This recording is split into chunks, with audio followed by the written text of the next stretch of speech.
આજે કરવાનો છે ક્રિયાંશનો ઉપવેશન સંસ્કાર, એટલે બધાથી પહેલાં તો ક્રિયાંશને નવડાવવાનો છે. તો હું છે ને ક્યારે પણ ક્રિયાંશને ડાયરેક્ટ નથી નવડાવતી, પહેલાં એની માલિશ કરું 15 થી 20 મિનિટ મસ્ત. અને આજકાલ હું એની માલિશ કરું ને એને બહુ પસંદ છે. જ્યારે નાનો હતો ને ત્યારે બહુ જ રોતો હતો, પછી એને નવડાવીને સુવડાવી દીધું અને હું આવી ગઈ બહાર ફૂલ તોડવા માટે. કેમ કે થોડું ઘણું ડેકોરેશન કરીશું એના માટે ફૂલ તો જરૂરી છે, કેમ કે ફૂલ વગર તો કોઈ વસ્તુ સારી જ ના લાગે. આપણે કાંઈ પણ ડેકોરેટ કરી ફૂલ હોય ને તો મસ્ત જ લાગે. એટલે ફૂલ તોડી લીધા ને ઘરે જ પાછા મારે ઘણા બધા ફૂલ થાય છે, તો ત્યાંથી મેં ફૂલ લઈ લીધા અને મેં સિમ્પલ આવું ડેકોરેશન કર્યું હતું. તમને કેવો લાગ્યો કમેન્ટ કરીને કહેજો. આટલું કામ કર્યું ત્યાં સુધી તો ક્રિયાંશભાઈ પણ ઉઠી ગયા હતા. તો હવે આને પણ તૈયાર કરવાનો છે અને મારે પણ તૈયાર થવાનું છે.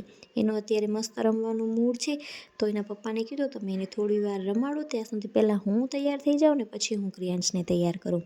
તો હું તૈયાર થઈ ગઈ અને પછી ક્રિયાંશના કપડાં પણ મેં કાઢી લીધા અને ક્રિયાંશને તૈયાર કર્યો.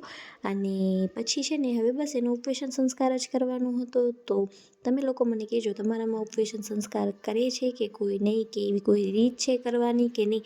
મેં બહુ ફોનમાં જોયું હતું કે છોકરા 5 મહિનાના થાય ને ત્યારે એનો ઉપવેશન સંસ્કાર કરવાનો હોય. તો મને ઈચ્છા હતી એટલે મેં કર્યો હતો. જો કે અમારામાં કોઈ કરતા નથી ને એવી કોઈ રીત પણ નથી, પણ મને મન હતું એટલે મેં કર્યો હતો. તમારામાં કરાય છે કે નહીં આ ઉપવેશન સંસ્કાર, મને કમેન્ટ કરીને કહેજો. આજનો બ્લોગ અને ક્રિયાંશનો ઉપવેશન સંસ્કાર તમને કેવો લાગ્યો મને કહેજો જરૂર.